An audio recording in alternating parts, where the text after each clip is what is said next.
Of the Human Electric Hybrids LLC, the largest e-bike-only store in the Midwest. So Jim has a degree in engineering, and his first career was in industrial safety controls automation. And Kim is an Ann Arbor native and attended the University of Michigan. Jim is a former Ann Arbor Transportation Commission member and is an expert in light electric vehicles and on or off-grid solar systems. And then after their presentation, we're going to have Suzan Flowers, who serves as the City of Ann Arbor Transportation Manager. So she discovered her passion for transportation planning while interning at the Southwest Michigan Planning Commission.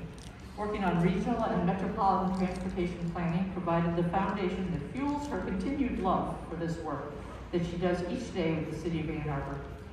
Suzann has a master's degree in public administration from Western Michigan University and resides with her family in the Dexter area. And they're going to give their presentations, and then they'll have question and answer as well. And I will turn it over to Kim. Thank you. Okay, so we have about 40 minutes for this session. Suzann and I are going to talk for maybe 25 minutes, 20 to 25 minutes, and then it's going to be all questions. So please think of your questions while we're talking, because we want to have a lot of questions to answer at the end, because that's what's important. We need to know what you want to know.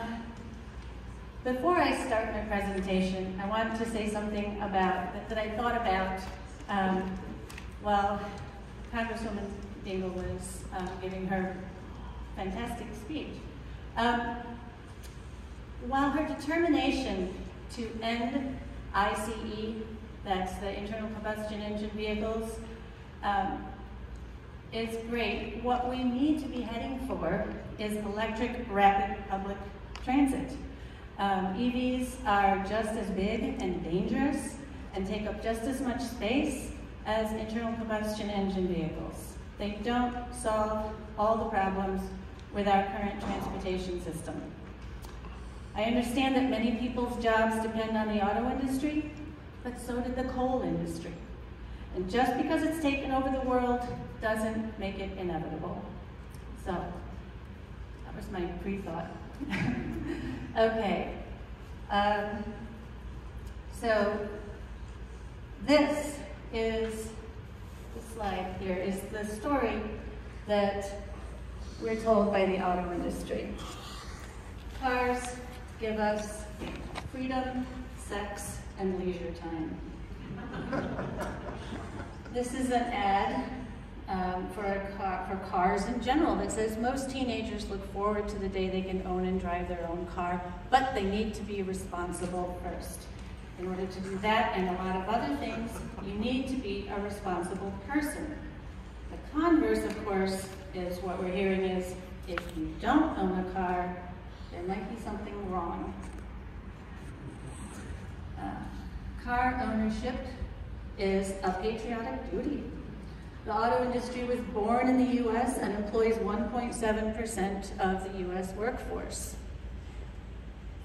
Even downtowns filled with cars, we're told, are happy, fun places to be. You can still meet your neighbors and chat, and even if you look in the lower right of that picture, play fetch with your dog in traffic.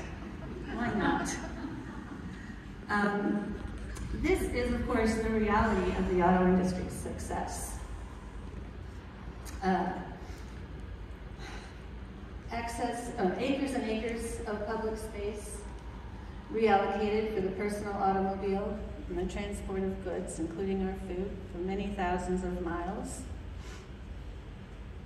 Oops, wrong button. City. This one is of cities segregated into veritable islands, accessible only by car.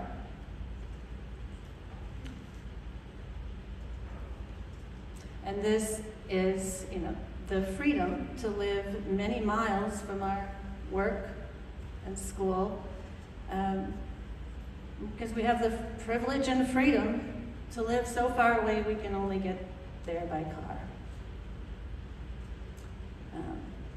but all is not necessarily lost. The picture on the left is a picture of Amsterdam in 1970. And the public decided to push back because there were a rash of childhood deaths due to car crashes. And so they did, in the Netherlands, reallocate the space again to people with separate spaces for pedestrians, bicycles, cars, and electric trains. And the Dutch now enjoy a much different urban and suburban landscape. Of course, our immediate need to change, our dominant transportation mode, is the climate crisis. The status quo is unsustainable, which by definition means it has to change. It won't go on. And as I said, electric mass transit is the best thing and the most bang for our buck. In Michigan in particular, we're a long way from getting there. This is the birthplace of the automobile, and it's near and dear to everyone's hearts. But the good news is, we already have small, light electric vehicles that we can use right now. What would that look like? I'm going to show you, hopefully, 60 seconds of an intersection in Amsterdam. Nope, the video isn't going to play. I don't know why. It's on YouTube. Yeah, do you have a YouTube link? Not embedded, it was just playing in my slideshow. Bear with us a moment. We can move on to, I can describe it. Leave it back up there. It is a very good video, so we'll wait for it. It was embedded in the file. It's not letting me see Okay. the firewall here at the church is. Okay, it's in, if there's a firewall, then it won't. Okay. Oh, look, there it is. Try again. All right. Woo! Okay. Just 60 seconds. This is an intersection that could be anywhere in the world. It happens to be in Amsterdam. You see trains, bicycles, pedestrians, and cars moving through without a single traffic signal. And no one is running into one another because they are all moving at the speed limit of 12 miles per hour. It's 25K per hour. This means that they can do what we call flock, like birds. Same thing we do when we're walking down a crowded hallway or sidewalk. We don't smash into one another. We're going at a human speed. We can go around one another. The triangles painted on the pavement indicate who needs to yield there. And you yield to everything, but if you don't, nothing's coming, you don't have to stop. You just move on through. Okay. Yeah. So this intersection cost nothing to build. It was already there. They just took away the traffic signals. I mean, it was already a roundabout there. And we could do the same thing if we just slowed traffic to human speeds. Okay. But if we did have a lot of money to spend, we could build something fancy like this bicycle roundabout over top of an automobile roundabout. I just love that thing. Of course, when we put money into that kind of infrastructure, we will have problems, like too many bicycles outside the train station. And so we may need to solve it by doing what they do with places where there are lots of bicycles, build an underground bicycle garage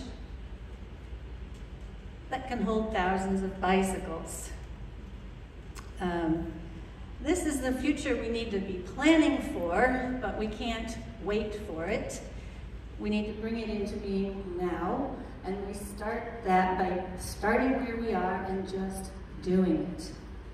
And that is easily more said than done, as a lot of things are, because we get a lot of pushback. There are a lot of doubters. That's because we have all been so thoroughly convinced by the auto industry that anything besides a car presents a problem.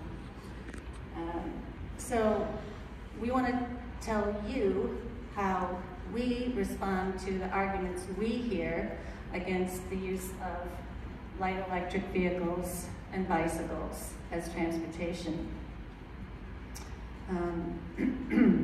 Common argument we hear is that batteries are wasteful and exploitive to produce. Well, in this graph, which isn't perfect, but in the very lower left-hand corner, there's behind the symbol, there's a 11,000-pound electric Hummer. And that Hummer uses the same amount of resources to produce as those two mid-sized electric cars next to it. That row of 8 light electric vehicles there, or 50 cargo bikes. And we know people who carry 4 of their kids on a cargo bike. So a cargo bike can be a 5-person vehicle, or even more. The possibilities are limitless. Okay. Another argument we hear is that e-bikes and riding bikes as transportation and little light electric vehicles is dangerous. This graph made by the New England Journal of Medicine here, you can't see the years at the bottom, but it's a graph of deaths per 100,000 children and adolescents from 1999 through 2020. That you don't need to be able to read it, just know that that top line, the blue one, is car crashes, deaths by car crashes. We have made progress in 20 years, although during the pandemic we lost some ground and started having more deaths by car crashes. But they're still the leading cause of death in children and adolescents. Firearm-related injuries are in some small numbers of age groups, but overall, it's motor vehicle crashes between ages 4 and 22. So, cars are dangerous, not light electric vehicles, not e-bikes, not cargo bikes. Cars are dangerous. It's not okay to tell the more vulnerable user that they have to get off the road because a more powerful user is dangerous. Okay. Another one we hear is the weather is a problem. It's just cold in Michigan most of the time, but the weather is not a problem. Again, we've been convinced by the auto industry that if the weather's not nice, we want to be inside a climate-controlled, easy chair on wheels. And we all fall. We all do that. But you can ride a bike. You can use a light electric vehicle in any weather. The saying goes, there's no bad weather, just inappropriate clothing. If you would go out cross-country skiing or snowshoeing, you can ride your bike. They do it in droves in many cities around the world. The slide on the left is actually the Crown Princess of Denmark taking her kids to school on a snowy day. The upper right is happens to be Copenhagen. It's a city with lots of year-round cyclists, and their weather isn't good most of the time either. The bottom photo is an Ann Arbor parent who in this picture has just taken her kids to school on her bike on a day when the public schools were closed due to cold. Okay. Another one we hear is that, well, e-bikes and cargo bikes are expensive. People can't afford them. Again, what's expensive are cars. I don't know if you can read this from back there, but in 2022, according to AAA, the annual cost nationwide for the first year of car ownership was well over $10,000. In Michigan, it's actually more because our insurance rates are among the highest in the nation. And even if you gave me a car for free, I would still have to insure it and maintain it and buy gas for it. And that is, in Ann Arbor, an average of $150 a month for insurance because we have relatively low rates in Ann Arbor. But that's still a significant percentage of someone with fewer resources income. And that's not to say that people with fewer resources shouldn't be driving because it's expensive. No. Affordable housing and transportation are two sides of the same coin. When people can live closer to their jobs and their schools, they don't have to have a car in order to get where they're going. When there's public transportation that is rapid and convenient and comfortable, they don't have to wait for a bus under nothing, a bus that may or may not come, and then climb over the snowbank to get on it. Then everyone will have equal choices. Okay. Our overarching message is that everything we need to make a change is here now in Ann Arbor. And people in Ann Arbor are already using cargo bikes for transportation. This is a picture of a bunch of people at a rally at our store just celebrating not needing a car, or maybe just not needing a second car. And they're used in Ann Arbor for deliveries. This is one of the City of Ann Arbor's bikes that the Bryant Community Center uses to deliver from their food bank. This is our friend Kathy sample. They're used. She was kind enough to let us take her picture on that a few years ago. Surprise, Kathy. Taxi service. Boober Tours is ahead of its time. They're doing great things. This is, they're being used for parks maintenance and property maintenance.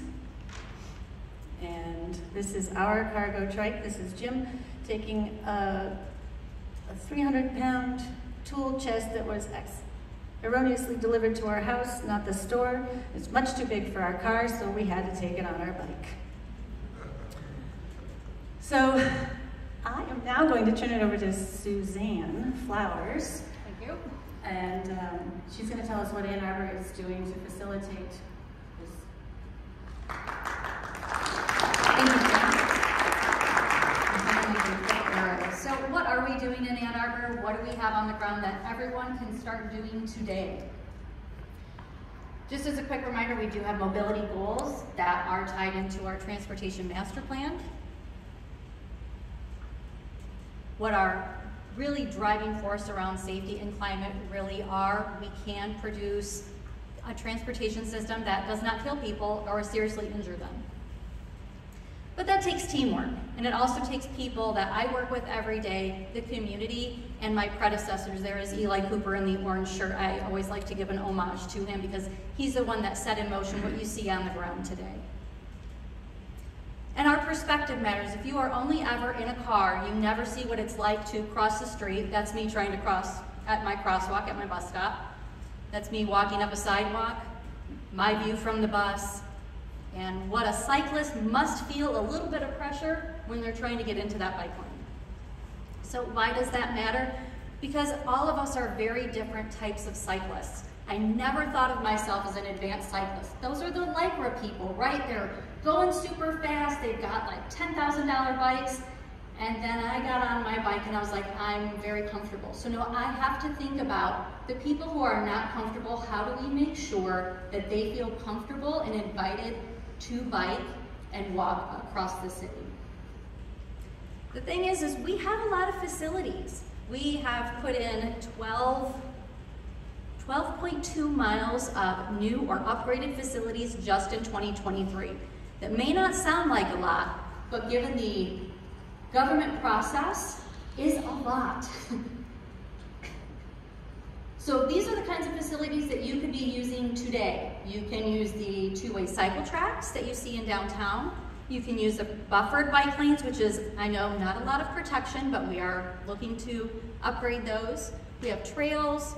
We have facilities that are protected with our, what I call our black city posts. Give them a try. See what ones make you the most comfortable. Oh, my slide got cut off. Well, I'll just say that Ann Arbor has already been making a change. This is a comparison of the SEMCOG region, so all 7 counties, cities, townships across Southeast Michigan. And you can see just the difference in driving alone. 80% of the bulk of Southeast Michigan drive by themselves in Ann Arbor. That is only 50%. You all are doing it already. We're already making those changes and they're adding up to substantial impacts every day. As Kim had noted, because we have heavier, taller vehicles, I am only 5'2". I stood next to a vehicle the other day and they could not see me. And I have heels on today, so I'm much, much smaller. Think about what that means for someone who is a young person who wants to cross the street. That person is never going to see them because of the height and the weight of these vehicles. So with new tools and new policies that we have in place, that means we need new opportunities to make change.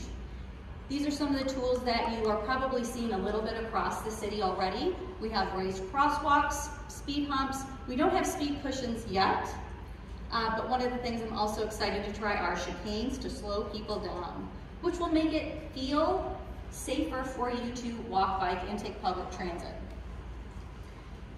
Ooh, there's a lot of heat coming out of that. The design of our roadways is changing. One example is on Maple Road. We took a 4-lane cross-section, added a center turn lane, also put in protected or buffered bike lanes, and then in the distance you can see some safer crossings with RRFBs. In the downtown area, we have we have some green paint to help bicyclists better align themselves and to give some more prominence for drivers to say, hey, this is where you're going to expect to see bikes. This is Liberty at Stadium. Again, a little bit more prominence for people who want to cycle, and also to the vehicle on the right is to get folks to slow down as they are making turns. State Street project, if you have not been on State Street in a while, you might want to check it out. We did protect our bike lanes and added a lot of green paint for bicyclists. We're also using a lot of different types of technology to get people out and try different ways to cycle. E-bikes are a real equalizer. My parents love them, and I'm so glad that they're getting out and about on their bike a lot more in our community. And we are trying to encourage more people to ride by piloting bike parking. We're working with the DDA on that. We are installing free bike parking for businesses right now, so if you are a part of a local business and you want to apply, there is no application fee, and we set these bike parking up for you for free. This is my shameless plug for an organization that I'm involved in. It's the Association of Pedestrian and Bicycle Professionals. I'm a co-chair for the state of Michigan, where we get together practitioners across not just the state, but across the country and Canada to talk about best practices and what we can do to get more people out on their bikes.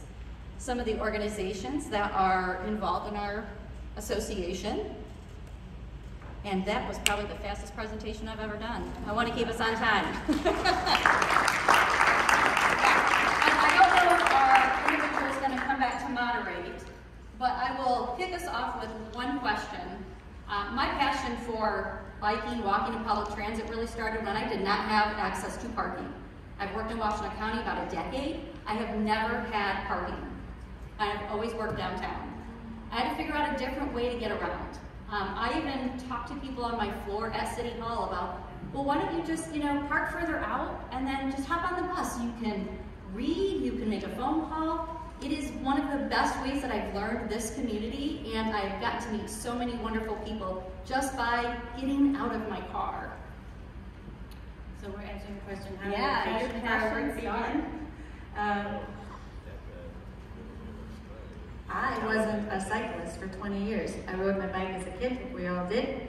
I rode my bike until I had my first kid, and then I stopped riding my bike because I had kids and I didn't feel comfortable carrying them.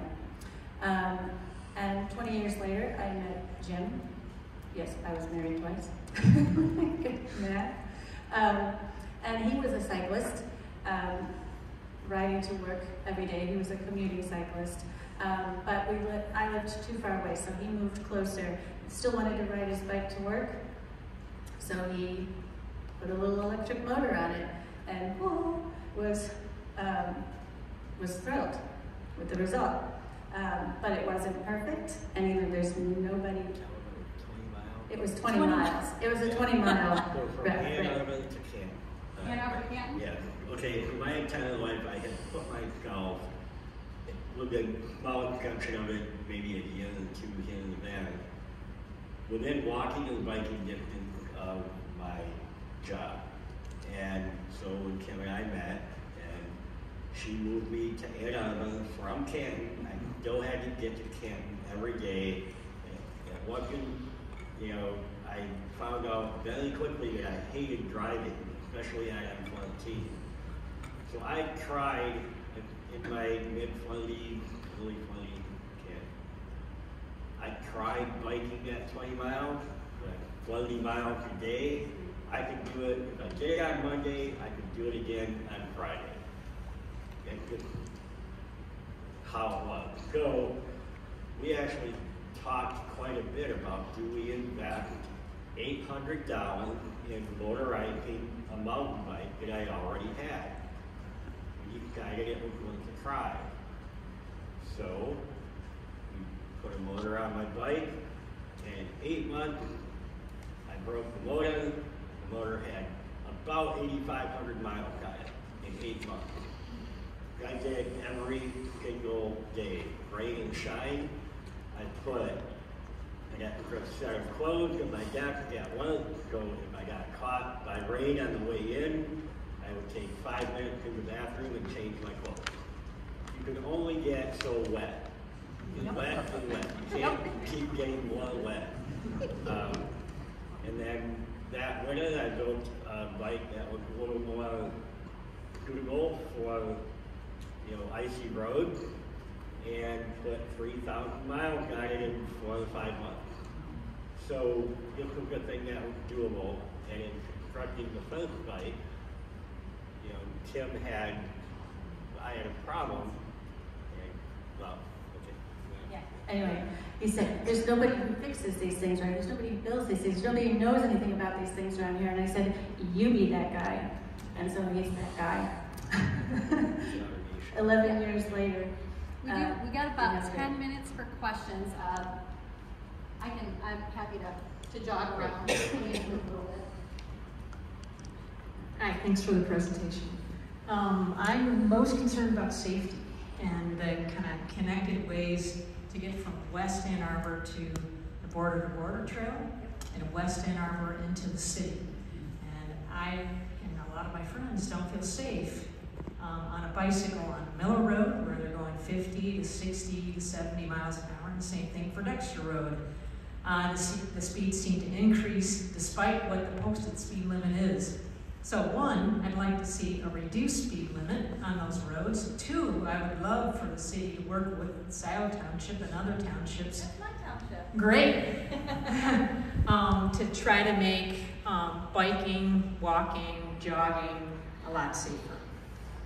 So I'll start. I actually am a Scioto Township resident, and I trip chain. I drive to Vets Park, and I get on my bike, I get on the bus, or I walk the 1.5 miles, because I do not feel safe traveling on Dexter from Scioto Township. So one that is a Scioto Township sort of thing that I believe they are working on to try to get more connections Safety is the thing that drives me every single day. It is very well public knowledge that there is going to be a new facility on Miller Road going from the existing cycle track out to Maple. When we do our kind of networking, I have a flyer on some public meetings that are kind of happening around some of those topics, so please make sure you pop by. But I don't know if I've ever seen somebody doing 70, but I definitely can feel that. And I do cycle on the bike lane section of Dexter, and I do not cycle on Huron because I don't feel safe. We do want to create facilities for all people, but that facility is going to look different on every single road. If it is a local road, we do not need a two-way cycle track on Washington. That is a fairly low speed, lots of existing parking, and a really good cycling facility right now. But there are things that we can always do to improve that, and that is what we are really trying to do across the city. We're trying to take those low-hanging fruit pieces right now and get those done. But that also takes time, and we do appreciate everyone's patience, but safety is at the core of every project that we work on. That is why we are a Vision Zero community, and no longer a, well, you know, crashes will happen. No, that's not acceptable anymore. Next question.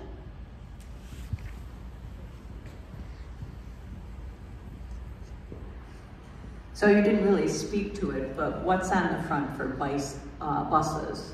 So, you know, I'm a senior, I want to get rid of my car, but, you know, for going over to Zeeb from where I live, it's like 8 miles. I can do it in my car in 20 minutes. But if I take the bus, it's an hour and 15 minutes. So what are we doing with making buses more available? Streetcars, let's bring back electric streetcars, right down the middle of the road. Amen, sister. Suzanne will answer that one. I would say talk to your elected representatives about where you want to see your transportation dollars put forth. That is not the official city statement. That is me as a citizen of Scioto Township and Washtenaw County. If that's something that is important to you, then your elected officials should be working for you to make those things happen. I do not work for AAATA. They have been in a lot of planning processes over the last 2 years. And from what I understand from Kenny Anderson, they are ramping up a lot of their, service expansion and on-time performance. That's what has been communicated to me. Because my one concern, they're putting in all these new developments of 500 apartments, 1,000 apartments, density, density, density. We're going to put the cars, and not everybody's going to ride a bike. Not everybody can ride a bike. You need to have public transportation. Right, and hopefully this will help to feed the incentive of that. Back in 1920, we had far more light electric rail in the United States than we have right now. Every time they dig up a street, they just dig up on Ann Street. Last year, they pulled up rail out of the street. Michigan Avenue, downtown Ebike-only, and it's rail, buried by asphalt and in the street. So it can be done. I mean, we've really been sold this, idea that we have to drive around in these multi-thousand-pound hunks of, well, we have to take a multi-thousand-pound hunk of steel and plastic with us everywhere we go, and there's just no other way to do it. In town, there are many other ways to do it, and light electric rail would be the best bang for our buck, but if we want to move that way, but there's a lot of stuff that exists right now, and all we have to do is put paint on the road, traffic calming, and we can feel safe about making that 8-mile trip on a bike, on an e-bike. I have one of your e-bikes. Yeah. Thank you. First, thank you for the bike lanes. I had ridden a bicycle for 20 years, and now I'm on my bicycle. I was on my bicycle in Ann Arbor in December and in February, okay? Next year, I'm going to put studs on the tires or something. I'm going to be driving all through the winter. But the question I have is, we have a really big university in town. They own a lot of property. Are you coordinating with them so that we can get through out to the southern campus for the athletic campus and things like that. So because there'd be a lot of possibilities for bicycles with the University of Michigan. Thank you. The short answer is yes. We do coordinate with the University of Michigan on all of our projects, especially down by the multitude of projects kind of at that southern point of the campus. So I'm not actively on that project. I know several of our team members are. They're transportation engineers. So they are looking at where do the bikes park, where do bikes go, where do cars go, where do the buses go? Because we do have a lot of competing interests for a very, very limited right-of-way. When I think about Ann Arbor versus Detroit, 6 lanes, we don't have that. We just don't have as much space on all of our roadways. We do have multi-lane corridors, that's very, very true. However, we still do need to think about moving a lot of different types of users and making sure that our emergency response vehicles can still access these larger scale developments across the city. So yes, that is in the works, but I don't know more specifics beyond that. How do we get more room? You'd have to buy it, and land is expensive in Ann Arbor. No, it's much more than that. If you want an automobile, you have a lot more room with you an automobile. So my son, unfortunately, is now a senior, so he's not going to school next year. And I tried my best for him not to take the car to school. And I've emailed the city, I emailed Ann Arbor Public Schools, I emailed somebody else. Because if you go to Pioneer or Hero, the number of people from my neighborhood, everybody has to drive a car there. And it's partly because the buses is not very good. He has to wake up half an hour earlier to take a bus than, a teenager. Half an hour is what 10 hours. So, there should be an incentive, there should be something, and this is where we have to start with it, from a young age, to know that, they can have a different option for public transport. Right. As the infrastructure gets safer and more people feel comfortable on it, parents are taking their children to school at young ages. Kids feel comfortable so far in Ann Arbor riding on their parent's bike until they're old enough that their parent can't do anything right and they don't want to have anything to do with them anymore. But it teaches kids that there is another way, and it teaches parents. There are people who come to us and say, I've been sitting in the drop-off line for 20 minutes every morning. The school is a mile away from my house. And then I have to sit in again in the afternoon. And then I see these other parents, they ride up with a bike right up to the door, unload their kids, and they're gone. I want one of those. So we're really, the safer it gets, the more people are going to want to do that, and the more the schools and it will improve the more people do it. And thank you for riding your bike here today. It was a chilly one. We did too. I have 2 comments. First of all, I like the idea of a bike buffer lane.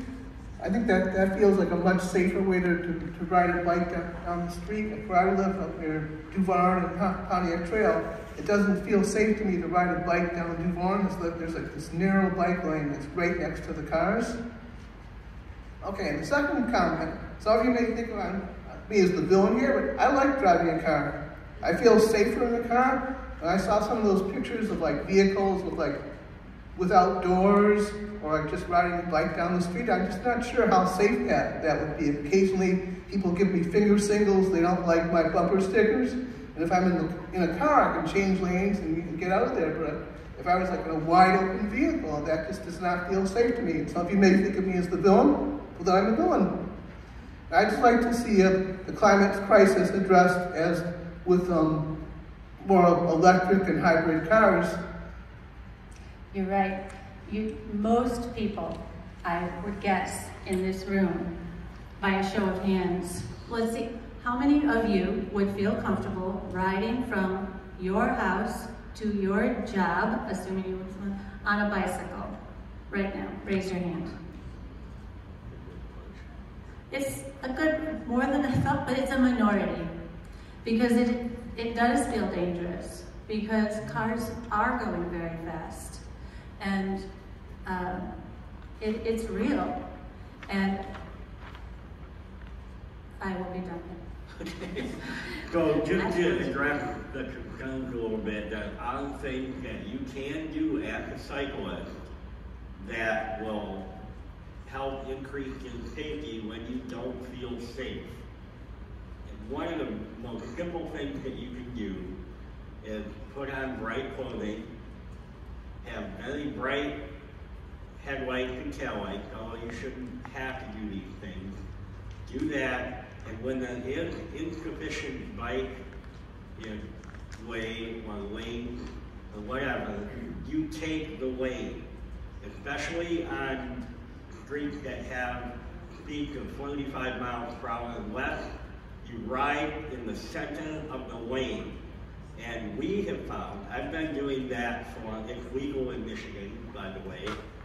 We've been doing that for 10 years or more in this area. Sure, you get the occasional pushback when somebody will honk their horn and give you a hand gesture that's not friendly. Smile and wave. And right, just smile and wave. And they will go around you when the other lane clears. Just like you want a vehicle. You want a vehicle, but you just weigh a couple 300 pounds instead of 3,000 to 15,000 pounds. Sorry, but we're gonna have to cut it off. That was the last question, and can we have a big hand for, they will be here, during the networking session.